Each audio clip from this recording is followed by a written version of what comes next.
আমি নির্বাচন ঘোষণা হওয়ার লগে লগে আমার প্রার্থী সম্পর্কত কোনো কন্ট্রোভার্সি নাই। আমি প্রার্থী ইতিমধ্যে নির্বাচন করে থৈছোঁ, রাইজে গমো পাইছে। গতিকে প্রার্থী ঘোষণা কৰাটো আমাৰ মূল কথা নহয়। মূল কথাটো আমাৰ সাংগঠনিক দিশটো বঢ়াটো মূল কথা। যেহেতু প্রার্থী আমার 2জন বা 3জন দাবিদার আছিল যদিও সেইবিলাক আমি গৈ এটা চক আউট কৰি এজনত আমি পৰিণত কৰিছোঁ অন্য সমষ্টিবিলাকতো। গতিকে আমি দলৰ সভাপতি ডাঙৰীয়াই নিৰ্বাচন ঘোষণা হওয়াৰ লগে লগে এই প্ৰাৰ্থী ঘোষণাটো কৰে দিব। আজি যিখন সভা অনুষ্ঠিত কৰিলে হয়, কি কি আলোচনা? এই সভাখন আছিলে সম্পূৰ্ণৰূপে দলীয় আমাৰ যিখিনি বিষয়ববীয়াৰ সভা আছিলে, যে আমি ইমান দিনে নিৰ্বাচন সম্পৰ্কত আমি কিখিনি কৰিলোঁ, আমাৰ প্ৰাৰ্থীয়ে ক'ত ক'ত ঘূৰিলে বা কেনেকৈ আগবাঢ়িলে, কি দেখিলোঁ আমি সেই কথাখিনি আমি পৰ্যালোচনা কৰিছোঁ। আৰু বাকী আমাৰ ইয়াৰ মাজৰ পৰা যিখিনি ভুল থাকি গ'ল সেইখিনি আমি শুধৰাই কেনেকৈ আগবাঢ়িব পাৰিব সেই বিষয়ে আমি আলোচনা কৰিছোঁ।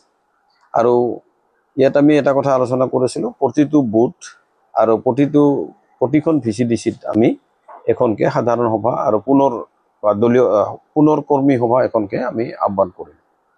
এই কথাটো আমি লৈ কিছু ব্যক্তিক আমি দায়িত্ব অৰ্পণ কৰিছোঁ VCDC অনুযায়ী। কোন কোন সমষ্টিৰ ব্যৱহাৰ?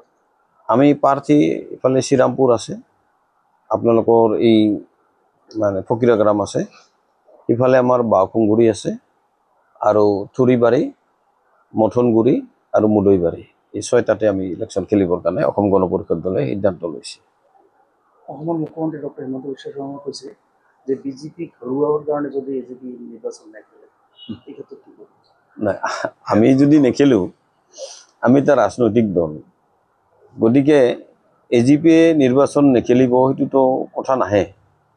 গতিকে মুখ্যমন্ত্ৰী ডাঙৰীয়াই এইটো কথা কৈছে যাতে আমাক হাৰাবৰ কাৰণে খেলা নহয়, আমিতো জিকিবৰ কাৰণে খেলি আছোঁ, সেইটোহে আমি কথা। আমি কাকো হাৰাবৰ কাৰণে আমি কোনো টাৰ্গেট কৰা নাই, আৰু আমি নিজক জিকিবৰ কাৰণে অসম গণ পৰিষদ দলে আমি নিৰ্বাচন খেলিছোঁ। আৰু মুখ্যমন্ত্ৰী ডাঙৰীয়াই এই কথাটোও কৈছে যে আমি এই BTC নিৰ্বাচনটোত যিহেতু আমি কোনো মিত্ৰজোঁট হিচাপে নিৰ্বাচনটো নেখেলোঁ, আমি মিত্ৰজোঁটৰ মাজতেই প্ৰত্যেকেই প্ৰতিদ্বন্দ্বিতা কৰিব আৰু যোগ্যজন যাতে জিকি আহে সেই কথাটো তেখেতে নিজেই কৈছে।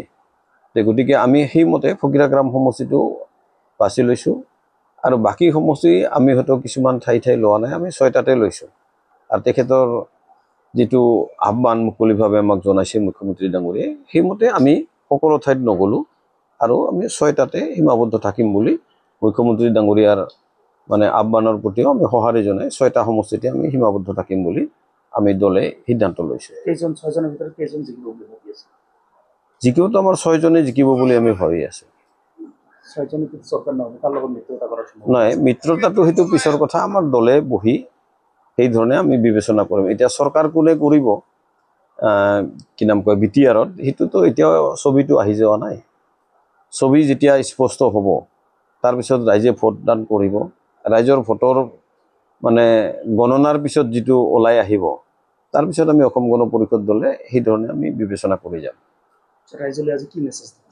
ৰাইজলৈ এইটোৱে আমি মেছেজ দিছোঁ যে অসম গণ পৰিষদ দল আমি BTC গঠনৰ পিছত প্ৰথমবাৰৰ কাৰণে আমি নিৰ্বাচনত অৱতীৰ্ণ হৈছোঁ, যে এই অঞ্চলৰ ৰাইজৰ যিখিনি সমস্যা, স্থানীয় সমস্যা আছে, আৰু BTRত বসবাস কৰা ৰাইজৰ কিছু সুকীয়া সমস্যা আছে, এই সমস্যাবিলাকৰ কথা যাতে আমি BTRৰ চৰকাৰখনৰ দৃষ্টিগোচৰ কৰিব পাৰোঁ, বা এই অঞ্চলৰ ৰাইজৰ বিশেষকৈ আমাৰ ফকিৰাগ্ৰাম বা যিকেইটাত আমি নিৰ্বাচন খেলিম এই গোটেইকেইটা সমষ্টিৰ ৰাইজৰ কণ্ঠ আৰু BTRবাসীৰ ৰাইজৰ কণ্ঠ যাতে আমাৰ হ'ব পাৰে তাৰ কাৰণে আমি চেষ্টা চলাম।